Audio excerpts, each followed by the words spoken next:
This is Mr. Wyrick. Welcome to Lesson 2-3, the third lesson of Chapter 2.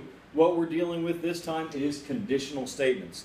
This is where your understanding of vocabulary, how to phrase things, how to say things, is really going to come into play in a mathematical sense. We're still dealing with logic. We're still trying to follow the flow of ideas from one place to another, and we're using some conditional statements.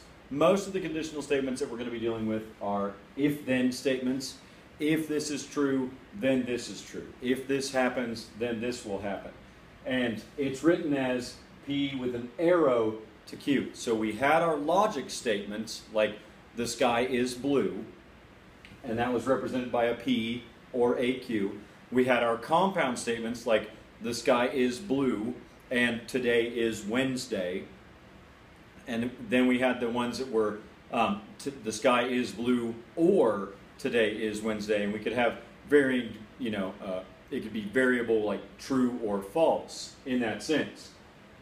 What we're dealing with now is the two statements kind of rely on each other, and we have to determine if that's going to be true or not. The first part, the if part of the statement, is going to be the hypothesis. The then is going to be the conclusion. Make sure you get these definitions down in your notes. And they still have truth values. Now, I've come up with a little situation here. I have an equiangular equilateral triangle. Anytime you have an equiangular triangle, it is also equilateral. All the sides are the same. All the angles are the same. So my hypothesis could be, if the triangle is equilateral, then it is equiangular. Okay? That would be my hypothesis would be the if part, if the triangle is equilateral, and my conclusion would be the then part. Then the triangle is equiangular. This is going to be important when we get to proofs, when we get to say, okay, if this happens, and we follow a chain of events all the way down to the very end. Now, there are some things with conditional statements that you need to know. You will define these, but I'm going to go over them anyway. The converse is where you switch the Q and the P. So if I was saying, if the triangle is equilateral, it is also equiangular, the converse would be, if the triangle is equiangular, it is also equilateral. I switch it around. The inverse would be where I negate both of the things. So I put a not in there.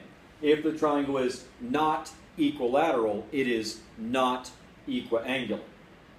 Okay? I go back to my original statement and I put in not, and then my contrapositive would be I flip them around in order and I put the not in there. If a triangle is not equiangular, it is not equilateral. Now with this one, everything through there is true.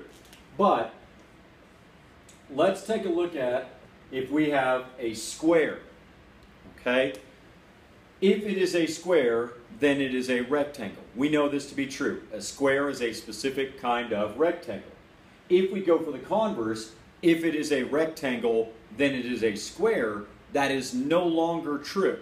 They don't follow the right order. Not all rectangles are squares. The inverse, we go back to the original. If it is not a square, it is not a rectangle. If we think about that one again, you might say it out loud. If it is not a square, it is not a rectangle. We know that is not always true, because we can make a rectangle that is not a square. That would not be a square, but it would still be a rectangle. And then the contrapositive. If it is not a rectangle, it is not a square. Now this one is very true. Okay? If we can say, this triangle right here, it's not a rectangle, so it is not a square as well, because they have to be a rectangle first and then have all sides be equal to be a square. It's important to know classifications of different kinds of shapes as you get into this one. The last thing that I'll say about this is when we're talking about these, especially like the equilateral, equiangular triangle, we get down through here, since all of those were true, they are logically equivalent. They're comparable to one another. We can switch them in and out. That can be very helpful, okay? Especially when they start defining things and giving that to you as a starting point. If all the sides are equal, then it is an equilateral triangle by definition. If it is defined as an equilateral triangle, then all of the lines are equilateral.